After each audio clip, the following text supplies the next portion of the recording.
Welcome back. I am Vivek Singhal from tradingwithvivek.com।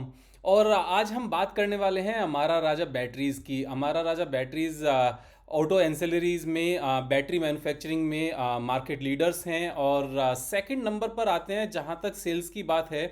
तो अगर हम यहां पर नंबर्स में बात करें तो एक्साइड इंडस्ट्रीज़ की जो सेल्स है वो 4196 करोड़ है। अगर हम क्वार्टरली बात करें और अमारा राजा की 1960 है, तो जस्ट हाफ है। लेकिन जो बाकी परफॉर्मेंस है उन चीज़ों का बहुत बड़ा डिफरेंस है।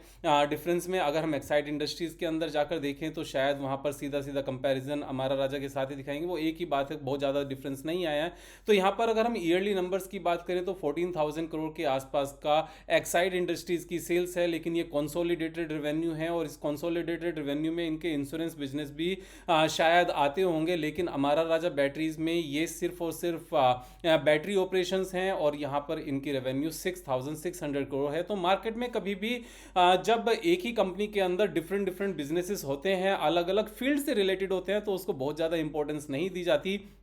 और जो एकदम से कोर बिजनेस में लगे होते हैं उनको बहुत ज़्यादा इंपॉर्टेंस दी जाती है। तो यहाँ पर इस चीज़ का फ़ायदा हमारा राजा बैटरीज को मिलता हुआ नज़र आता है। और अगर हम इसके बाकी पैरामीटर्स की बात करें या फिर बिजनेस की बात करें तो बिजनेस में ये टेलीकॉम इंडस्ट्रीज़ में अच्छे से सबसे टॉप पर इनकी एक इमेज है। इनके प्रोडक्ट्स को ज़्यादा वेटेज दी जाती है, उनकी ज़्यादा डिमांड है।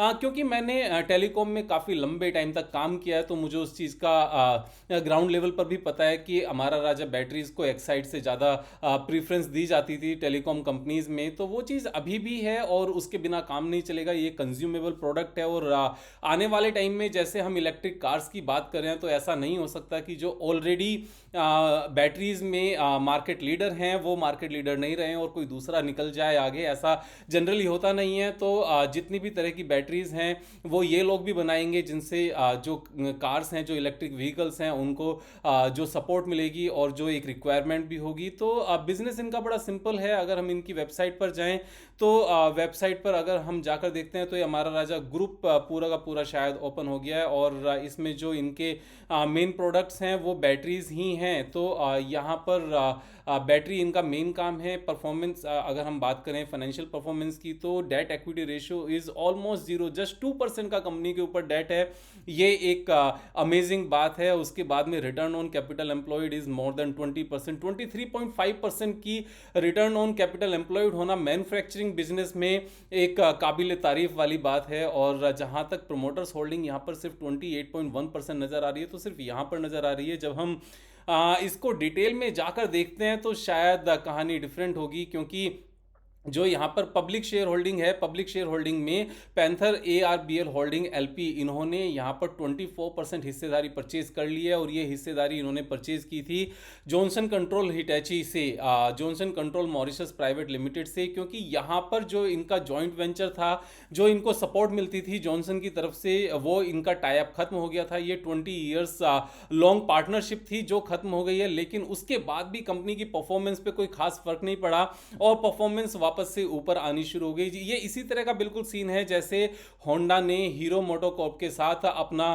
टाई अप खत्म कर दिया था और उसके बाद में हीरो होंडा के बदले वो कंपनी का नाम हीरो मोटोकॉर्प हुआ था। सेम चीज यहां पर है। तो जैसे वहां पर कंपनी की परफॉर्मेंस पर कोई खास फर्क नहीं आया और चीजें ऊपर निकलती हुई आ गई थी, सेम ही चीज यहां पर है। यहां पर भी हमारा राजा बैटरीज की परफॉर्मेंस पे कोई निगेटिव इंपैक्ट नजर नहीं आता। तो यहां पर अब पूरा कंट्रोल जो गाला फैमिली है उनके हाथ में है। और अगर हम यहाँ पर क्वार्टरली रिजल्ट्स की बात करें तो लेटेस्ट जो क्वार्टरली रिजल्ट्स आए हैं वो अमेजिंगली सुपर्ब हैं। अगर आप देखोगे तो लेटेस्ट 2 क्वार्टर के रिजल्ट्स 1900 करोड़ से प्लस की इनकी रेवेन्यू आई है, जो पिछले 12 क्वार्टर्स में हाईएस्ट एवर है। उसके बाद में अगर हम इनके ऑपरेटिंग प्रॉफिट की बात करें तो 300 करोड़ प्लस का ऑपरेटिंग प्रॉफिट है, जो लास्ट 12 क्वार्टर्स में मैक्सिमम है। अगर इनके ऑपरेटिंग प्रॉफिट मार्जिन की बात करें तो वो भी हाईएस्ट एवर है।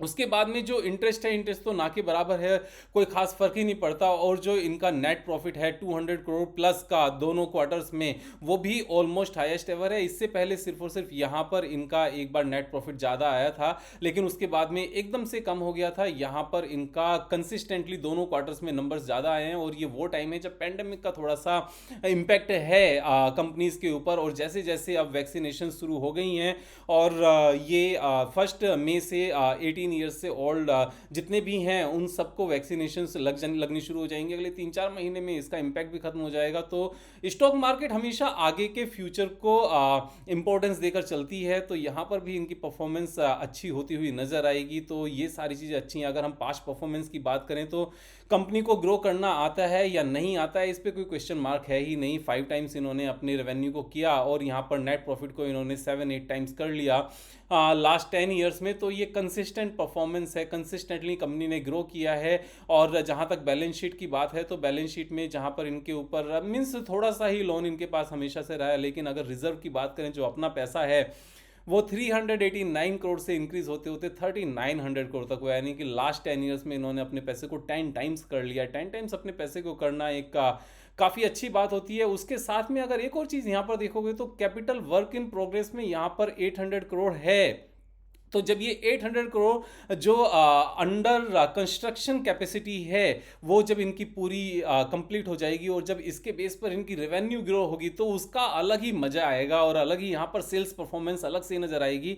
सेल्स परफॉर्मेंस के साथ में रेवेन्यू एंड नेट प्रॉफिट सारी चीज़ें नजर आएंगी। और जहाँ तक यहाँ पर कैश फ्लो की बात है, तो जितना भी पैसा कमाते हैं वो सारा का सारा इनके पास आता है। इनका बैड डेट जैसी कोई चीज़ नहीं है। तो ये सारी चीज़ें बहुत अच्छी हैं। और अगर हम रिटेल पब्लिक के पास बात करें, तो 38% में से 24% अगर निकाल दें, तो सिर्फ और सिर्फ 18% पब्लिक शेयर होल्डिंग है। उससे अलग इनके पास एफआईआई की भी अच्छी होल्डिंग है कंपनी में, और डीआईआई की भी अच्छी होल्डिंग है। तो ये सारी चीज़ें अच्छी हैं, परफॉर्मेंस हर तरीके से अच्छी है। जब हम यहाँ पर अब बात करते हैं टेक्निकल एनालिसिस की, टेक्निकल एनालिसिस में ऐसा क्या नज़र आ रहा है कि यहाँ पर एक अच्छी बाइंग मुझे नज़र आती है। और जब मैं अच्छी बाइंग की बात करता हूँ, तो यहाँ पर मेरा पर्पज़ पूरी सब चीज़ों को एनालाइज करके दिखाना है। ये एक एजुकेशनल वीडियो है, ये मेरी कोई रिकमेंडेशन नहीं है। तो इस चीज़ को हमेशा से ध्यान में रखना, चीज़ों को सीखकर अपने बेस पर अपने एंड से डिसीजन लेना। तो यहाँ पर एक अगर हम ये लाइन ड्रॉ करते हैं, तो यहाँ पर एक ये यहाँ पर सेम एक ही लेवल पर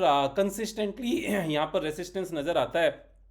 तो ये बेसिकली था क्या, अगर हम पैंडेमिक से एकदम पहले की बात करें, तो ये एक कप विद हैंडल पैटर्न था। ये यहाँ पर सॉरी, कप विद हैंडल कह रहा हूँ मैं, ये एक reverse head and shoulder pattern था। तो ये लेफ्ट में शोल्डर था, फिर यहाँ पर एक ये हेड बना, फिर उसके बाद में ये राइट शोल्डर बना। तो reverse head and shoulder pattern ये बना। उसका जो टारगेट यहाँ पर निकल कर आता था, वो टारगेट हमारा, अगर हम इसको यहाँ से ड्रॉ कर लें, तो ये टारगेट हमारा निकल कर आता था। हमने यहाँ से लाइन को ड्रॉ किया, लाइन को ड्रॉ करके हमने ऊपर गए, और ये हमारा टारगेट निकल कर आया, जो हाल फिलहाल में अभी कुछ टाइम पहले अचीव भी हुआ। लेकिन इससे पहले ये नीचे चला गया था, क्योंकि पैंडेमिक का टाइम आया, और पैंडेमिक के टाइम ये नीचे चला गया। तो यहाँ पर सारी सिनेरियो बिल्कुल डिफरेंट हो गया, और यहाँ पर एक नया head and shoulder, reverse head and shoulder pattern बनता हुआ नजर आया।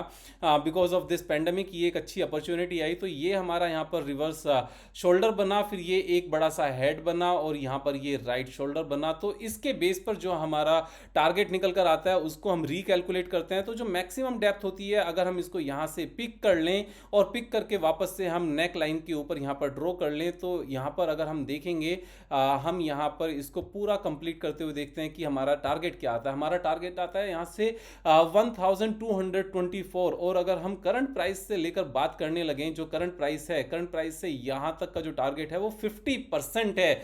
तो अगर सिंगल शॉट में हमारा एक साल में भी ये टारगेट अचीव होता है ना, तो सिंगल शॉट में 50% पैसा बनता है। जब कभी ये बात मैं हमेशा से कहता हूं कि technical analysis, business analysis and fundamental analysis के बेस पर 30-40-50% कमाना मुश्किल नहीं होता। तो बहुत सारे इस बात पर क्वेश्चन मार्क्स आते हैं कि विवेक भाई इतना भी आसान नहीं होता। मैं कहता हूं इतना ही आसान होता है, सिर्फ हमें सीख कर करने की जरूरत है। देखो, अगर गाड़ी को चलाना अगर सीखना है, तो सीख कर अगर हम किस तरह से गाड़ी चलाना सीखते हैं,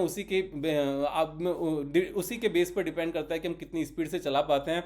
हम अगर 200 की स्पीड पर चलाना सीखते हैं, तो उसके लिए पहले गाड़ी भी होनी चाहिए, उसके लिए हाईवे भी होना चाहिए, उसके लिए अपना अंदर स्किल्स भी होना चाहिए, हमारा एप्टीट्यूड भी होना चाहिए, हमारा एटीट्यूड भी होना चाहिए। जब सब चीज़ों का कॉम्बिनेशन बनता है ना, तो हम कितनी भी स्पीड पर चला सकते हैं। सेम ही चीज़ यहाँ पर है। कि अगर हमें कितना कमाना है उस हिसाब से अगर हम अपने माइंड को बोलें तो माइंड उसी हिसाब से चीज़ों को सीखना शुरू करेगा, उस हिसाब से स्किल्स को डेवलप भी करना शुरू करेगा और उसी के हिसाब से फिर हम ट्रेड भी कर पाएंगे। और अगर इन चीज़ों को और ज़्यादा डिटेल में मेरी पर्सनलाइज क्लासेस में सीखना है तो मेरा नया बैच स्टार्ट हो रहा है 30 अप्रैल से, यानी कि कमिंग फ्राइडे से। आप उसके लिए मेरा डिस्क्रिप्शन बॉक्स में मोबाइल नंबर है, आप उस पर कॉन्टैक्ट कर सकते हैं अगर पर्सनलाइज क्लासेस में सीखना है। अदरवाइज मैं यहाँ तो आप सबको सिखा ही रहा हूँ लगातार। तो 50% का टारगेट है विद इन 1 ईयर। वैसे विद इन 1 ईयर लगना नहीं चाहिए, उससे बहुत पहले आ जाना चाहिए। और अगर मैं वेरी शॉर्ट टर्म की बात करूं, विद इन 6 मंथ्स जो टारगेट नजर आता है वो क्या है कि जहां से ये नीचे से आया था अगर यहीं तक वापस जाने लगे तो यहां से 25.91% का यहां से पोटेंशियल टारगेट है, पोटेंशियल गेन टारगेट है 210 पॉइंट्स का यहां से। और 813 अभी करंट प्राइस है, 1024 इज द टारगेट प्राइस। ये विद इन 6 मंथ्स आ जाना चाहिए क्योंकि यहां पर एक बॉक्स फॉर्मेशन बनती हुई नजर आ रही है एक बहुत ही स्ट्रॉन्ग सपोर्ट पर। और ये बॉक्स फॉर्मेशन यहां पर ये है, मेरे हिसाब से ये कल ही यहां से बॉक्स फॉर्मेशन को ब्रेकआउट देकर ऊपर निकल जाएगा। उसके बाद यहां से नॉन स्टॉप यहां तक इसी तरीके से जाना चाहिए जिस तरीके से ऊपर से नीचे आया है। उसके बाद में यहां पर क्या नया चार्ट पैटर्न बनेगा वो एक उसी टाइम पर देखा जाएगा। अभी इसी चीज को समझकर इसके हिसाब से आप डिसीजन ले सकते हो। अगर सब्सक्राइब नहीं किया चैनल को तो सब्सक्राइब कर लेना, दोस्तों के साथ भी शेयर कर लेना। कल फिर मिलेंगे एक नई वीडियो के साथ, तब तक मजे करो यार। Thank you so much.